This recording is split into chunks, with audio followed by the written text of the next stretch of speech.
आप सबको जय मसीह की। इस सुबह के समय हम एक वचन अध्ययन करेंगे जो नीति वचन के 28वें अध्याय के 25वें वचन से है।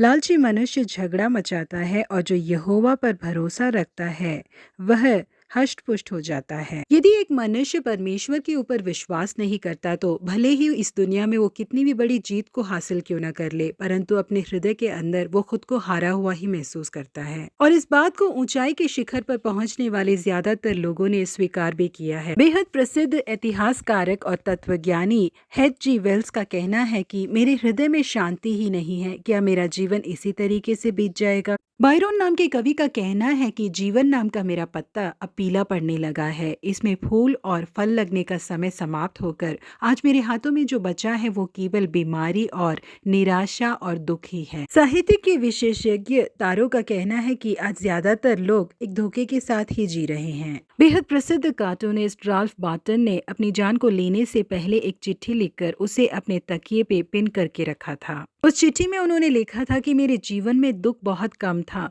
बहुत ज्यादा दोस्त थे मेरे और अनगिनत जीत को मैंने हासिल किया था। कई पत्नियों को मैंने बदल कर देख लिया और कई घर भी मैंने बदल कर देख लिया। इस विश्व के सबसे बेहतरीन और ऐशो आराम वाले देशों में मैं घूम चुका हूँ, परंतु मुझे ये समझ नहीं आ रहा है कि एक दिन के 24 घंटों को मैं कैसे बिताऊं। मुझे इस जीवन को जीना बहुत ही मुश्किल लग रहा है, इसीलिए मैं अपने जीवन को समाप्त कर रहा हूँ करके उन्होंने अपनी चिट्ठी में लिख रखा था। इन लोगों ने भले ही अपने जीवन में सबसे ज्यादा शोहरत को और कामयाबी को हासिल किया था, परंतु इनका विश्वास परमेश्वर पर नहीं था, इसीलिए इनके जीवन में ने खालीपन महसूस किया। परंतु परमेश्वर के ऊपर विश्वास करने वाले लोग उनके जीवन के लिए एक लक्ष्य है, इस बात को समझकर अंतिम समय तक उत्साहता के साथ जिए। कालेब नाम के व्यक्ति ने 85 साल के होने के बावजूद अपने विश्वास को दर्शाया। अपने जीवन में उन्होंने कभी भी खालीपन को महसूस ही नहीं किया, क्योंकि उन्हें परमेश्वर के ऊपर पूर्ण विश्वास था। जिस समय वो 40 वर्ष के थे उस समय परमेश्वर ने इजरायलियों को जिस कानान देश को देने का वायदा किया था उसका भेद जानने के लिए मूसा ने जिन 12 लोगों को भेजा था उनमें से ये एक थे। वहाँ का भेद जानकर वहाँ के अच्छे विषयों को आकर बताने वाले यही थे। जब इजरायली लोगों ने कानान देश को पकड़ा था उस समय इनकी उम्र 85 साल थी। तब उन्होंने आकर योशुआ से कहा,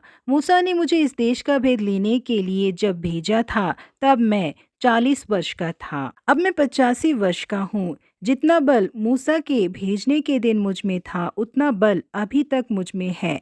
युद्ध करने या भीतर बाहर आने जाने के लिए जितनी उस समय मुझ में सामर्थ थी उतनी ही अब भी मुझ में सामर्थ है। इसलिए अब वह पहाड़ी देश मुझे दे, उसमें अनाकवंशी रहते हैं कि यहोवा मेरे संग रहे और उसके कहने के अनुसार मैं उन्हें उनके देश से निकाल दूं। अपने कहे अनुसार ही उन्होंने अनाकवंशियों को वहां से भगाकर हेब्रोन को जीत लिया। जी हाँ प्रिय परमेश्वर के लोगों, यदि परमेश्वर के साथ हमारा एक अच्छा रिश्ता होगा, परमेश्वर के ऊपर हमें विश्वास होगा, तो हम अपने जीवन में कभी भी हारा हुआ महसूस नहीं करेंगे। अंतिम समय तक हमारा जीवन एक लक्ष्य के साथ होगा, उपयोगमय होगा। हमारा रिश्ता परमेश्वर के साथ गहरा हो ताकि हमारा विश्वास उन पर मजबूत हो, तभी हम अंतिम दिन तक विश्वास के साथ और उत्साहता के साथ और भरोसे के साथ रह पाएंगे। प्रभु आप सबों को आशीषित करे। Have a godly day.